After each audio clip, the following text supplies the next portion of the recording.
Soy Christopher Lee. Únanse a mí en un viaje cinematográfico por todo un siglo de ciencia ficción.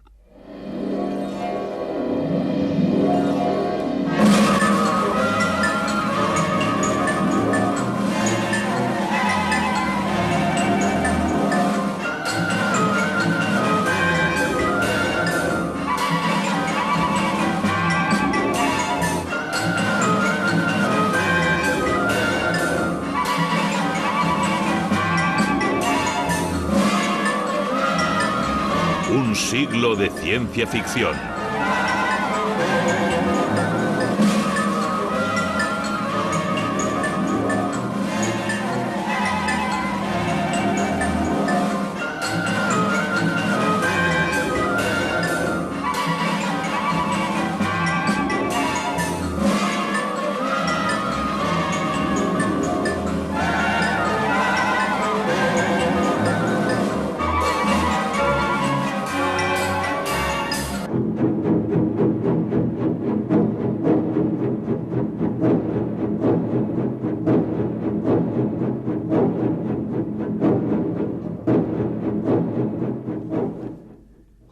El horror, la fantasía y la ciencia ficción a menudo van juntas, especialmente en las estanterías del videoclub. Sin embargo, hay diferencias básicas. El cine de fantasía usa elementos supernaturales, elementos irreales, de imposibilidad científica o de concepción mitológica. La ciencia ficción escoge una invención o un concepto científico y lo desarrolla. Los guionistas y los directores de cine elaboran a partir de hechos técnicos, pero lo que le da interés a las historias, si el trabajo se hace correctamente, es el factor humano.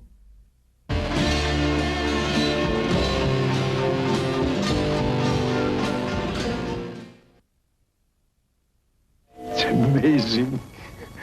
Oh, you will be of great help to us.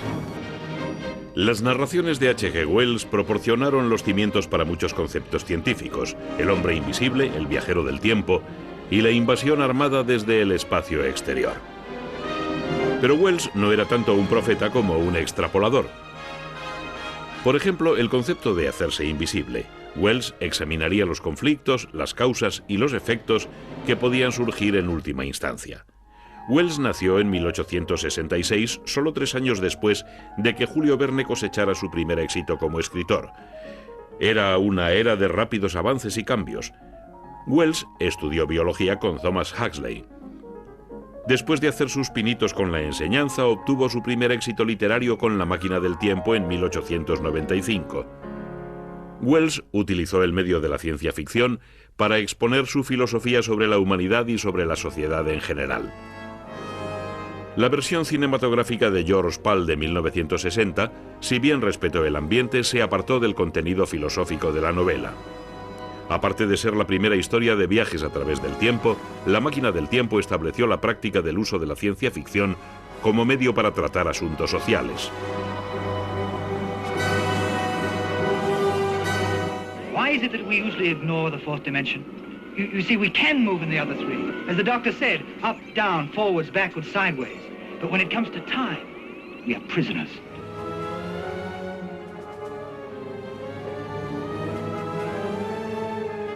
If that machine can do what you say it can, destroy it, George, before it destroys you.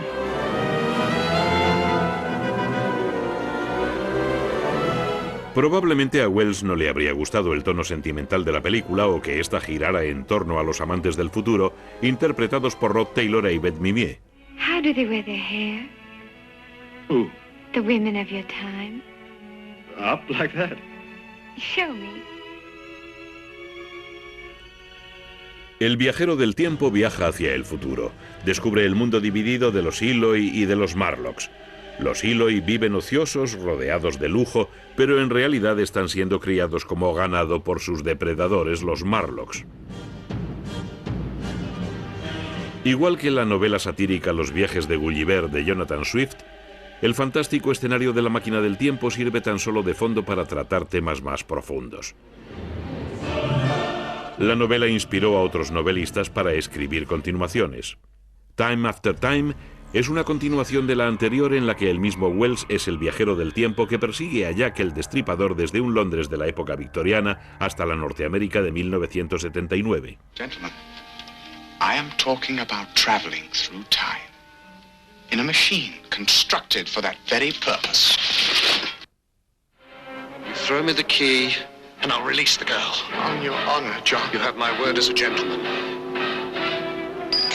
Now there's just one thing. I would have expected that you'd notice by now that I am not a gentleman. Say goodbye.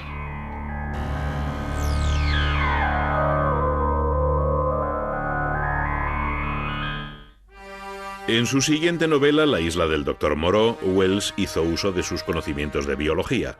En una isla remota, el Dr. Moreau hace experimentos revolucionarios sobre la evolución, transformando quirúrgicamente a animales en seres humanos. You're convinced that the thing on this table isn't human? Its cries are human. Do you know what it is, what I began with? No. An animal. Se han hecho 4 películas de esta novela.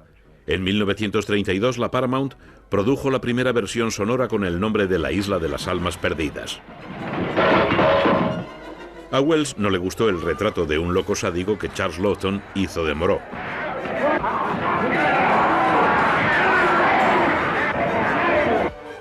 I'm not beaten.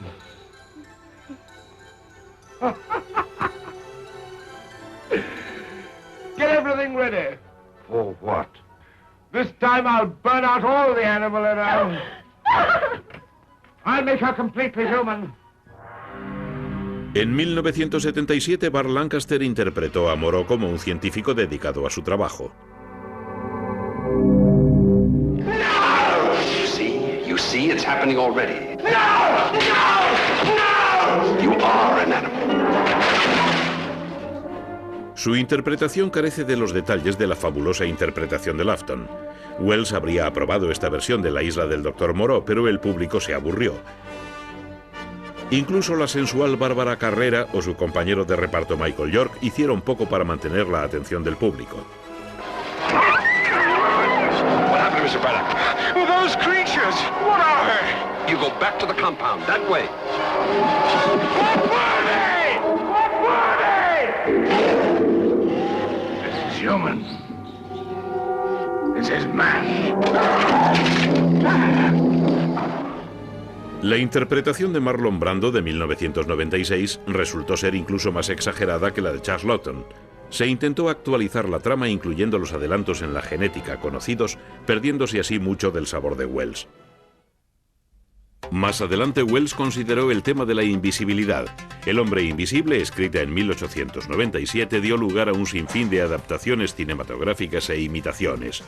La película con el mismo nombre inició la carrera de Claude Rains y Vincent Price e impulsó la del mago de los efectos especiales John Fulton. Universal Pictures produjo media docena de películas basadas en ella. Now, don't give me that invisible stuff again. Honest. And there were footsteps with no feet. And a grip that was unpacking itself. All right, boys, let's go.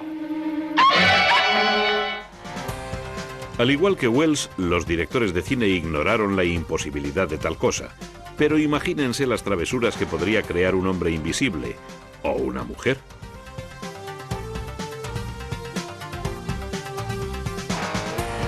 Gone! Don't you dare come back here. Why, something's still showing? You're materializing. Go get your clothes on. Why, Professor, I'm ashamed of you. Get me a nurse, get me a doctor, get me something. George, we better get the professor. What for? To cheer up a lot of bedclothes? Come clean about how that machine works. Make me invisible. I did not invent that machine to make killers like you invisible. Oh, this is gonna be good. Whoopee! Well, those are the noisiest grasshoppers I ever heard. You Christopher Columbus, we're being shot at!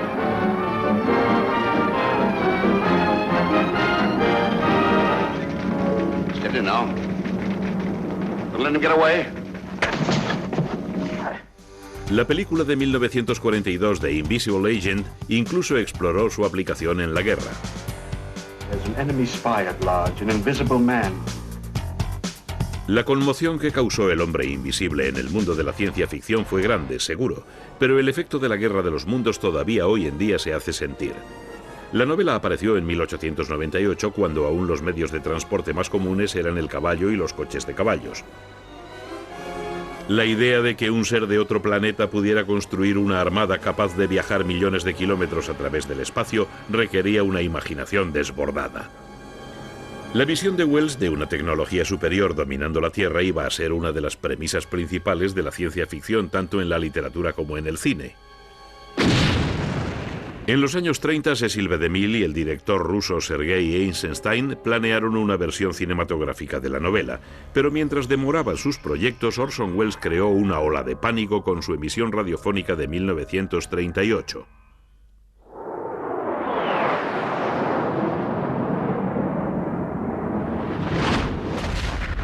Ladies and gentlemen, we interrupt our program of dance music to bring you a special bulletin from the Intercontinental Radio News.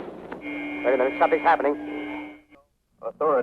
Se emitió una noticia en directo simulando que un ejército marciano había invadido Grover's Mills en New Jersey. Cundió el pánico.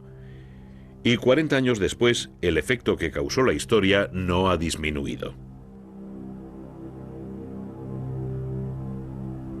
Los oyentes estaban aterrorizados. Muchos pensaron que la farsa era real e, ignorando a aquellos que no la creían, huyeron. Fue una noche magnífica.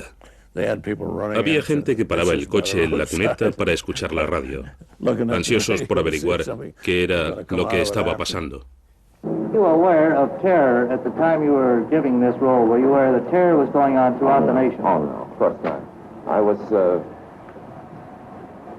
frankly, terribly shocked to learn that it did. Orson Welles se convirtió en una celebridad de la noche a la mañana. Por fin, George Pal llevó el proyecto a la pantalla en 1953. La localización cambió de Londres a Los Ángeles. Looks like they're going to come out of that gully pretty soon. We'll have to rush our defenses to be ready when they do. Guard, you need plenty of reinforcements. We'll get them. Lieutenant, look! They slashed across country like scythes, wiping out everything that's trying to get away from them. That explains why communication is cut the moment their machines begin moving. Montreal's blacked out. Nothing more's come through. Same thing that happened on the Pacific coast. Anything from them yet? No, Mr. Secretary, we've had nothing from San Francisco for over 5 hours. The nations of the world mobilize their armed might, rushing to defend the Earth against the unknown weapons of the super race from the Red Planet. Is there nothing that can stop the Martian death machines? Guns, tanks, bombs, they're like toys against them. We know now that we can't beat their machines. We've got to beat them. All over the world, human beings cower before the onslaught of these unearthly enemies, whom no one has ever seen. Panic that sweeps around the globe as the great masses of mankind flee blindly in a headlong stampede of hysteria.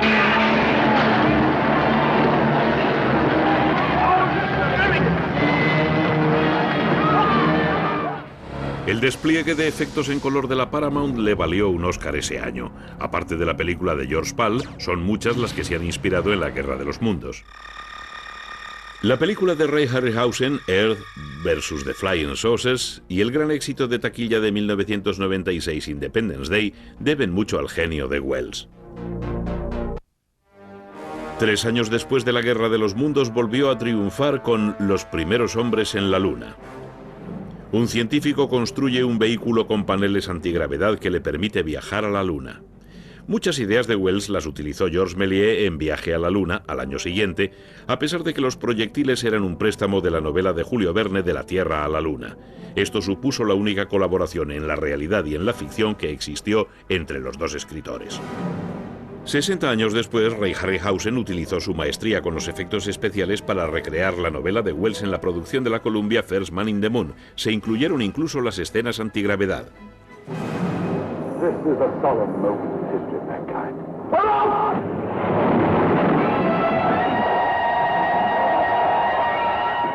happening? Just as I predicted! Shot into space with the speed of a bullet!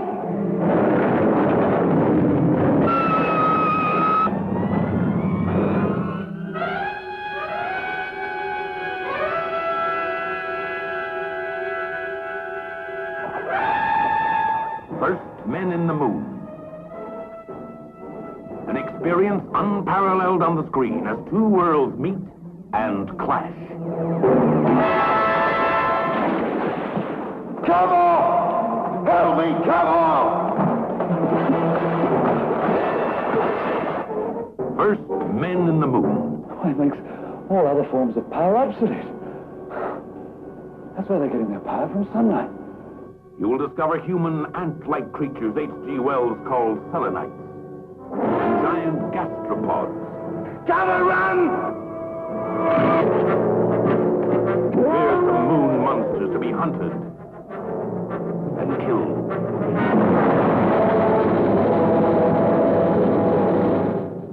You will encounter another world. I'm the one who holds the secret of Caverite.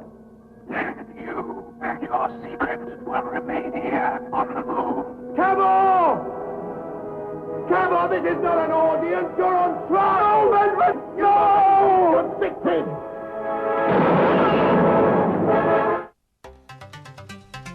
De vuelta al campo de la biología, Wells cocinó en 1904 el alimento de los dioses. Esta supercena convertía a hombres normales en gigantes con una ansia gigantesca de poder. A pesar de las posibilidades escénicas que ofrecía, no se hizo ninguna versión cinematográfica en 6 años. En el 65, Bert Gordon añadió a Village of Giants a su lista de éxitos, en la que también se incluyen El gigante ataca y Beginning of the End. El gigante protagonista fue un joven Beau Bridges.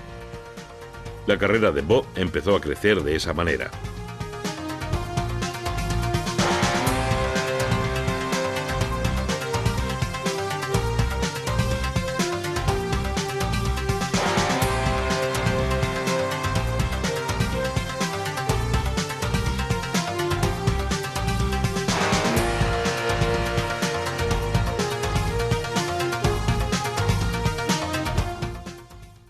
No contento al parecer con el resultado de Village of the Giants, Bert Gordon hizo una nueva versión con el mismo título 10 años después. All over the place. Big rat. Everywhere. Come on! I'm way ahead of you, kid. I'm going to take this stuff and have it converted to plant food. Well, then you're going to feed all the big animals with big nuts. Right on. And within 5 years, hunger will be a thing of the past.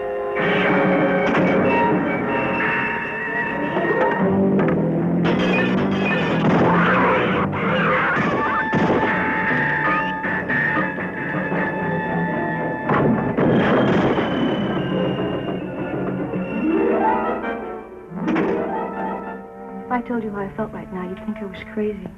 Tell me. I want you to make love to me. It is crazy, isn't it, at a time like this?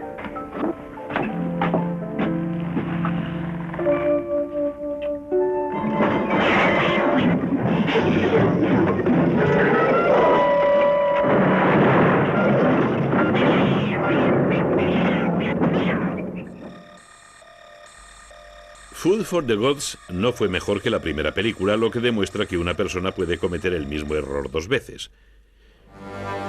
Pero Gordon no había terminado con H.G. Wells. En 1977, un año después de estar ocupado con Food for the Gods, algo de esa comida cayó en el guión de Empire of the Ants. La historia de H.G. Wells nos cuenta cómo una especie de hormigas inteligentes se unen en masa para atacar a la humanidad. La película no fue más que una versión mutante atómica de la novela. Let's get out of here, come on!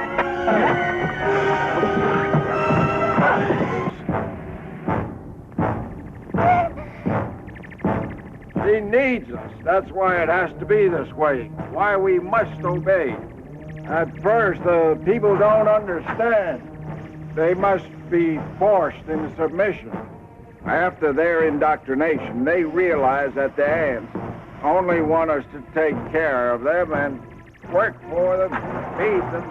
That's the way it should be. They are superior.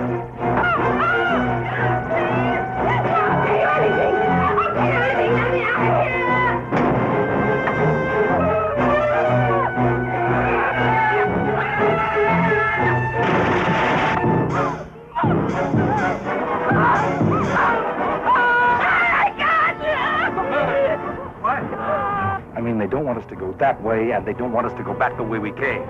My God, they're hurting us like cattle.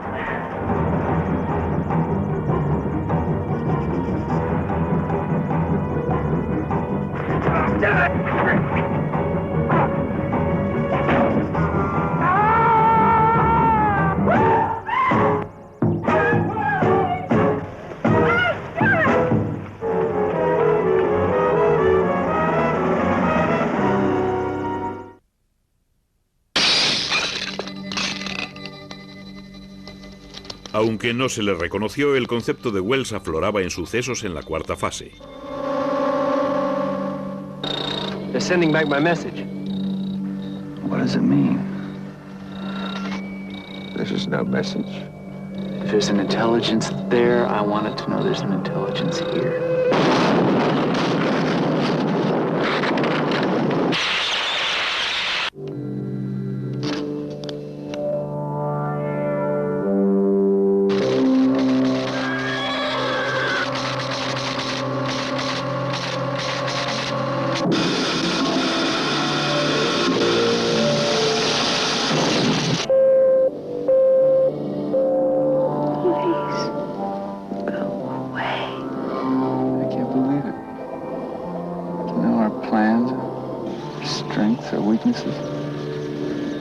Why don't they kill us?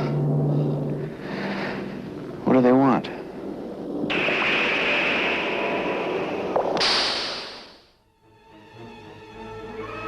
Guerra en el aire, escrita por Wells en 1908, predecía una invasión aérea de Inglaterra.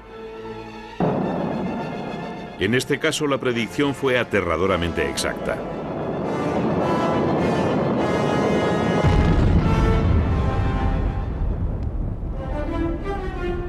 Una película inspirada en la novela apareció ese mismo año, 1908. Estrenada con muchos títulos, Battle in the Clouds presentaba vehículos blindados y una forma primitiva de misiles teledirigidos o torpedos aéreos.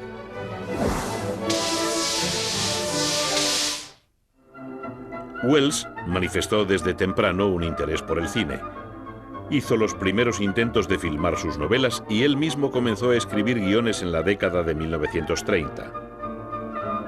1936 fue un año especialmente fructífero para Wells. Por lo menos ese mismo año, su historia The Man Who Would Work Miracles llegó a la pantalla.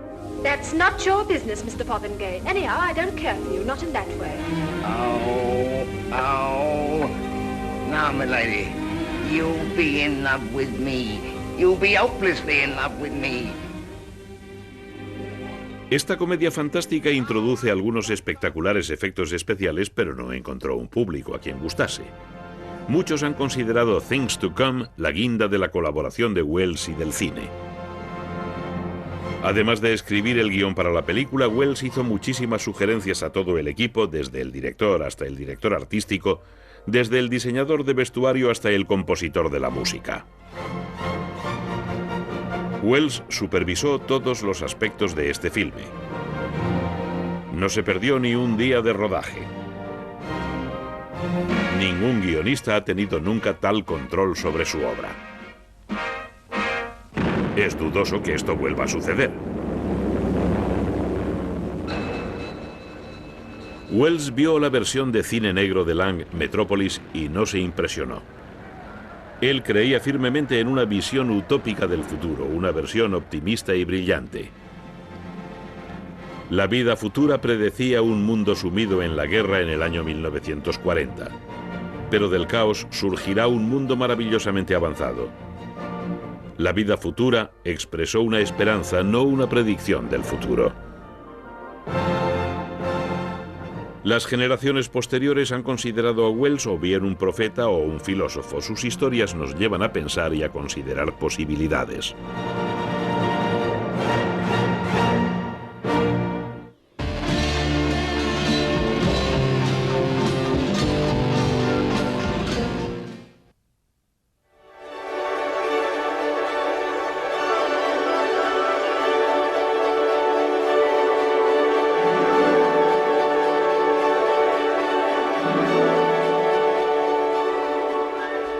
La primera película de ciencia ficción, Un viaje a la luna, dirigida por el cineasta francés Georges Méliès en 1902, está basada en una novela temprana de Julio Verne.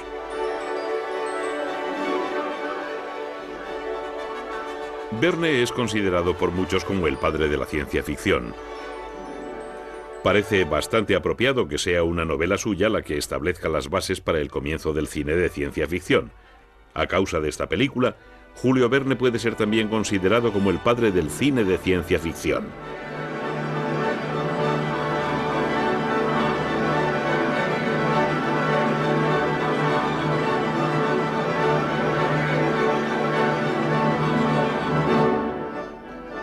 Verne nació en 1828 en una pequeña ciudad a orillas del Loira. Cuando era pequeño estaba tan fascinado por las maravillas del mundo que huyó de casa para ver qué había en el exterior. Sus padres lo encontraron y Verne acabó prometiendo a su madre que a partir de ese momento solo viajaría en su imaginación. Con su imaginación desbordante, Verne fue durante toda su carrera literaria un viajero empedernido. Sus novelas han profetizado tantas cosas que parece mentira que fueran escritas hace 100 años. El siglo XIX fue una era de tremendo progreso en el campo de la industria y de la ciencia. Era la época de inventos maravillosos, exploraciones excitantes, descubrimientos geográficos y encuentros con nuevos pueblos y culturas. La locomotora de vapor unió ciudades por todos los países. El hombre había conquistado el cielo en un globo de aire caliente. Ahí afuera existía un mundo que esperaba ser explorado, un mundo de oportunidades y de peligro. Verne ambientó sus novelas no en el futuro, sino en un siglo XIX muy progresista.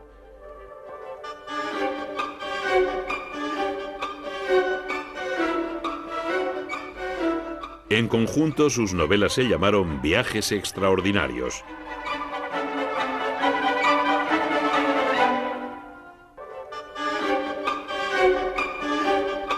Desde su primera novela, 5 semanas en globo, publicada en 1863, Verne estableció las bases para los viajes venideros. So come with me and you will see why I'm happy as can be. And you'll be too when you've been through 5 weeks in a balloon. Casi exactamente un siglo después, la novela llegó a la pantalla grande de mano de la 20th Century Fox. Fue producida por Irwin Allen y conserva la mayoría de los elementos de la historia de Verne. Pero Irwin Allen no fue el primero en basar una película en esa novela. El año anterior, el director guionista Nathan Juran tomó de Verne muchos de los elementos de Flight of a Lost Balloon. Cast off for the most thrill-packed 90 minutes of wild adventure in years. Doctor! Ellen! Wait for me! What right have you caused this balloon to be launched?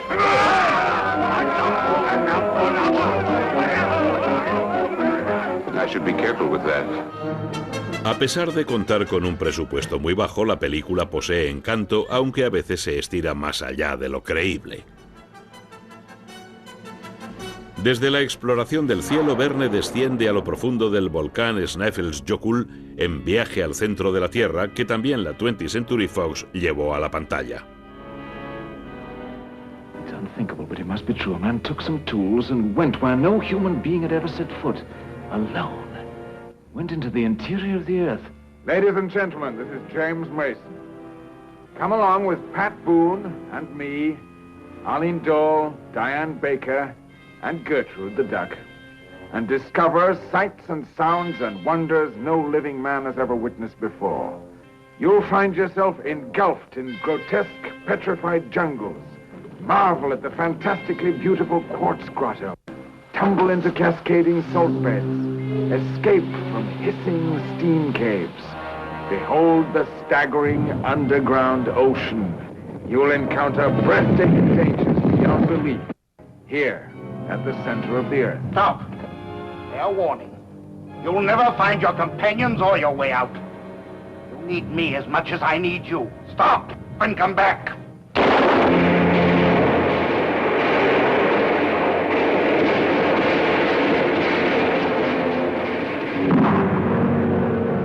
Una vez más, el guión era fiel a la novela de Julio Verne, pero no siempre sería así. Cuando se hizo una nueva versión en 1978 con el nombre de Where the Time Began, se cortó la mayor parte de la historia y se añadió el elemento del viaje en el tiempo. Nothing is going to prevent me making this appointment with history. Certain concepts are not yet within the range of human comprehension. I simply can't believe it.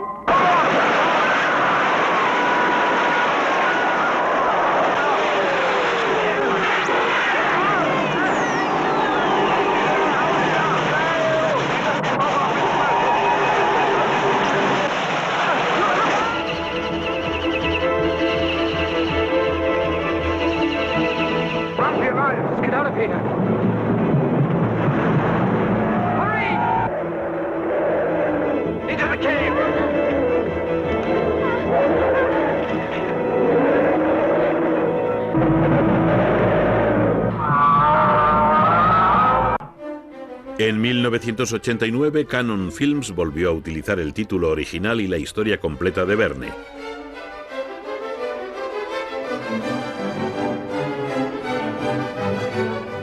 Habiendo conquistado el aire y la tierra, lo siguiente que Verne exploró fue el océano.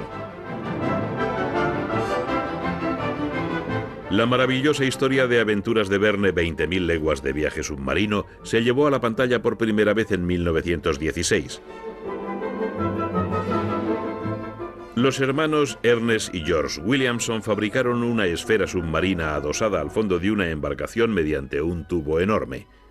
Este invento permitió que un equipo de filmadores pudiera hacer tomas subacuáticas. Por vez primera el público podía ver las maravillas de las profundidades marinas. Este avance técnico fue la maravilla de la época, se le dedicaron reportajes en revistas como Scientific America y recibió alabanzas de los críticos de cine. Pero la película fue costosa y la Universal no amortizó la inversión. A pesar de que los Williamson estaban dispuestos a hacer una segunda parte, tuvo que pasar una década para que la Metro retomara el proyecto con el nombre de La Isla Misteriosa. Debido a retrasos en la producción, el resultado fue tan costoso como el anterior. El mal tiempo, 3 directores diferentes, más el añadido de algunas de las primeras secuencias sonoras de la historia del cine, la convirtieron en una pesada epopeya submarina. Cuando los actores y la tripulación salieron a la superficie, quedaba muy poco de la historia original de Verne. Lionel Barrymore encabezaba el reparto como el conde Dakar en lugar del capitán Nemo. Esto no fue necesariamente un error, hubo un pequeño detalle que recordaba a la novela. Dakar era el verdadero nombre del capitán Nemo. Aparte de una versión rusa de La Isla Misteriosa de 1941, la novela del capitán Nemo estuvo en dique seco durante 25 años, hasta que Walt Disney llevó las cámaras del Cinemascope Technicolor a las profundidades. 20.000 leguas de viaje submarino fue la primera película de acción con seres reales que se rodó en los estudios Disney Hollywood, con las escenas de los exteriores rodadas en las claras aguas de las Bahamas. The motion picture screen explodes with unprecedented power as the two masters of imagination, Jules Verne and Walt Disney, join to bring you a shattering new experience in entertainment. Read by countless millions, translated into 18 languages, this classic adventure is a story of measureless scope, fraught with fantastic beauty and danger. 4 great stars give the spark of life to its leading characters in a series of inspirational performances. Kirk Douglas as the master harpooner, Ned Land. Got a whale of a tale to tell you, lads, a whale of a tale or two, about the flapping fish and the girls I've loved on nights like this with the moon above. A whale of a tale and it's all true, I swear by my tattoo. James Mason as Captain Nemo, who held the destiny of the world in his hands. The real story of the ocean depths begins where you left off. Peter Lorre as Conseil. Sure we're friends. Go ahead, hit me. Hit me. You mean that? Sure, go ahead, you can't miss it.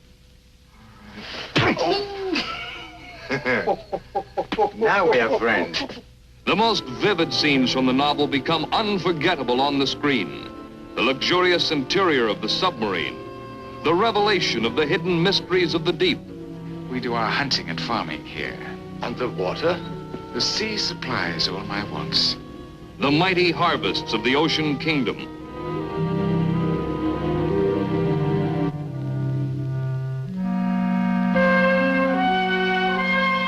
And the strange creatures that menace the intruders on the ocean floor. And after a safe return, the memorable dinner party. It's remarkable. This tastes like veal. The flavor deceives you. That is fillet of sea snake. I guess this isn't lamb. That is brisket of blowfish with sea squirt dressing, basted in barnacles.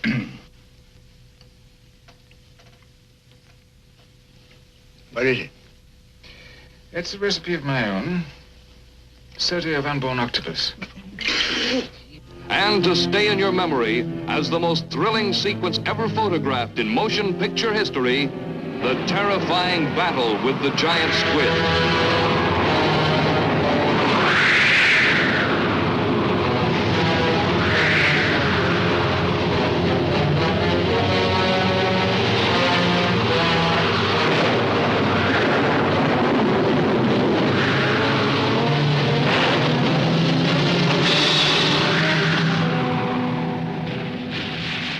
El submarino de Verne siguió siendo la maravilla del futuro incluso en 1954, aunque poco después los ingenieros de la General Dynamics retomaron el antecedente literario.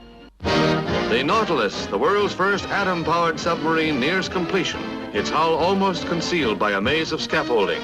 The launching of the Nautilus early next year will mark a new era in naval history, for the nuclear-powered craft will have a virtually unlimited range at high undersea speeds. Construction shown in these Defense Department films involves many stages cloaked in secrecy, for the atomic pile that will power the mighty craft embodies many secrets of atomic design. A mighty warship in the making, its only limitation, the factor of human endurance.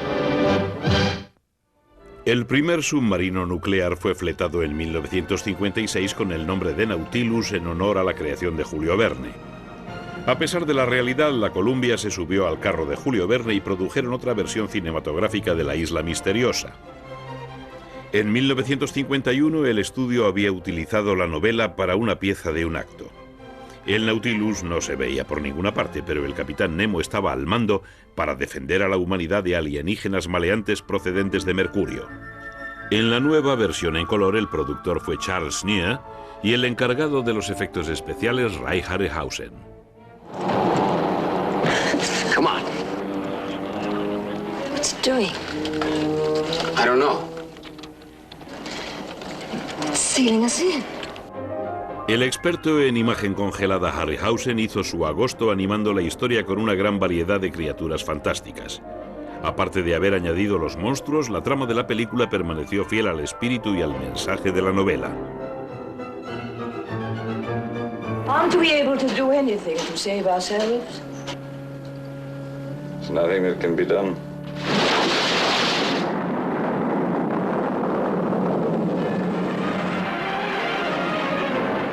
El éxito de la película avivó el entusiasmo y los productores de Hollywood utilizaron una y otra vez las novelas de Verne.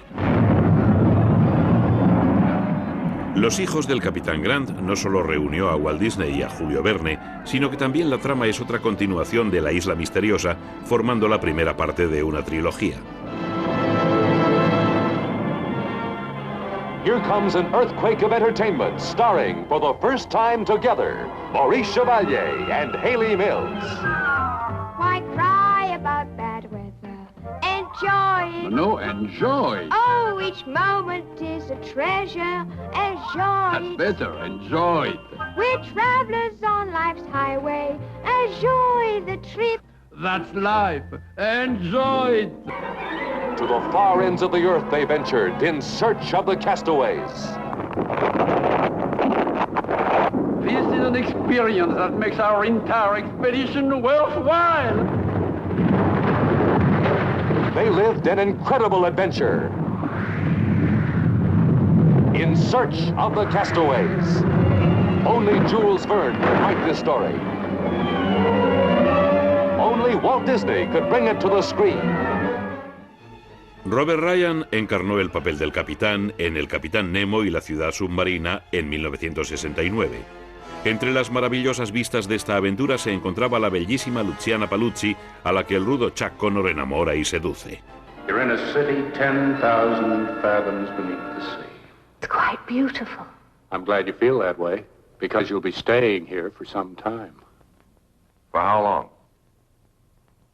For the rest of your natural lives. I give you fair warning, Captain Nemo. If there is a way of leaving Templemere, I'll take it, no matter what it involves. Captain Nemo, what's in the control room? I can't stand it! I've got to get out of here! You can't keep me here against my will! Quiet! What's he done? He was trying to escape. If anyone imperiled the lives of my people, I wouldn't hesitate to have them killed. El personaje de Nemo ha sido también interpretado por Thomas Mitchell, Omar Sharif, José Ferrer y Michael Caine, entre otros. Irwin Allen hizo una copia de 20.000 leguas de viaje submarino en la que Walter Pidgeon interpretaba a un capitán Nemo vestido de almirante. El submarino, con su control de mandos y todo, hizo su viaje al fondo del mar. Incluso Lorre se apuntó al viaje. Y naturalmente un pulpo gigante hizo su aparición estelar. Se sucedieron una serie de copias similares, como la versión de 1966, La vuelta al mundo bajo el mar, del productor Iván Torros. El espacio supuso el último reto para Julio Verne al escribir en 1865 su novela De la Tierra a la Luna. Verne situó la plataforma de lanzamiento a 75 kilómetros de Cabo Cañaveral, aunque utilizó para impulsar a sus intrépidos exploradores la explosión de un gigantesco cañón. La primera versión cinematográfica es de Georges Méliès y se llamó Un viaje a la Luna. Se basó realmente en 3 libros: De la Tierra a la Luna, su continuación Alrededor de la Luna y, para el pintoresco escenario lunar, la novela de Wells Los primeros hombres en la Luna.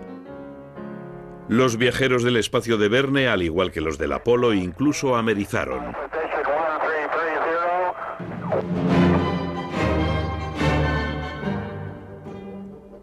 La versión de 1958 de la Tierra a la Luna se basa solamente en el primer libro, dejando en el espacio a la desafortunada tripulación. En 1961, el guionista Richard Matheson juntó las tramas de las 2 novelas más populares de Verne para el guión de El amo del mundo. Vincent Price fue el nemonesco Robur el Conquistador. La complicada máquina voladora es una creación de Projects Unlimited. El año anterior, el equipo de efectos especiales ganó el Oscar por la película de George Pal, La máquina del tiempo. En The Valley of the Dragons, un cometa choca contra la Tierra llevando un trozo de un planeta y a sus habitantes en él. This catastrophe, whatever it was, has thrown the Earth into a new orbit. No, this whole thing is unbelievable. Esta película se estrenó en 1961, cuando las historias de Verne alcanzaban su máxima popularidad, y está basada en la única novela interplanetaria de Verne, Viaje en cometa. El guionista incluyó escenas románticas y una serie de bestias prehistóricas. Los dinosaurios y otras criaturas fueron cortesía de stock footage. Los dinosaurios volvieron en la versión de 1970. Esta vez se estrenó con el título On the Comet y presentaba una visión caprichosa y satírica del universo. El director checo Karel Zeman mezcló las maquetas y los efectos especiales muy inteligentemente. Verne fue la fuente favorita de Zeman. Este había usado su novela For the Flag como argumento para su Deadly Invention en 1958. La película fue distribuida en los Estados Unidos en 1961, el año de la censura, con el título The Fabulous World of Jules Verne.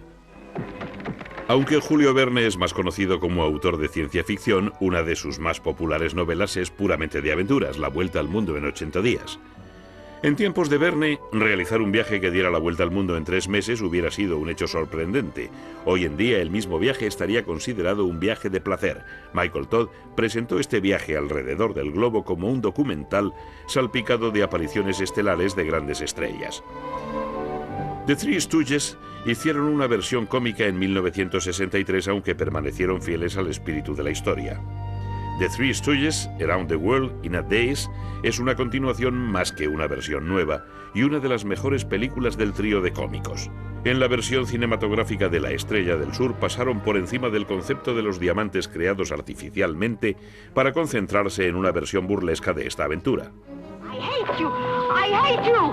So you finally made up your mind about me? Jules Verne took you from the center of the Earth to the craters of the moon. Now takes you to the light at the edge of the world. A pesar del título, La luz del fin del mundo no es ciencia ficción, sino la historia de una banda de piratas que obliga a los habitantes de un faro en el Cabo de Hornos para que les ayuden a hacer naufragar a los barcos. El siglo XX ha visto cómo muchas de las predicciones decimonónicas de Julio Verne se han hecho realidad. En 1969, 100 años después de la publicación de su novela De la Tierra a la Luna, el primer hombre pisó la superficie de la Luna por primera vez. Al igual que en el libro de Verne, la tripulación consistía en 3 hombres que despegaron de un lugar en el estado de Florida. En 1995, el manuscrito París en el siglo XX fue finalmente publicado después de 90 años de la muerte de Verne. Este retraso de casi un siglo en su publicación se debió a su visión deprimente y pesimista del futuro. En 1904, el año anterior a la muerte de Verne, Georges Méliès tomó prestado el tema de una obra de teatro del autor y lo convirtió en un caprichoso viaje cinematográfico por el universo. An Impossible Voyage nos muestra a un Julio Verne idealista, satírico y aventurero. Verne murió en 1905 a la edad de 77 años. Dejó tras de sí casi un libro por cada año de su vida. El legado del padre de la ciencia ficción, o como muchos le han llamado, el inventor del siglo XX.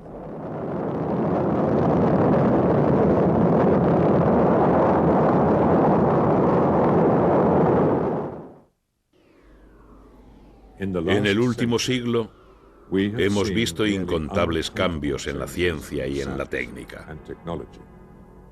Pero la naturaleza humana sigue inmutable.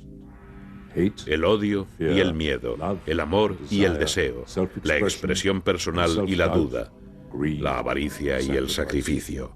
Estos componentes básicos del espíritu humano nunca cambiarán.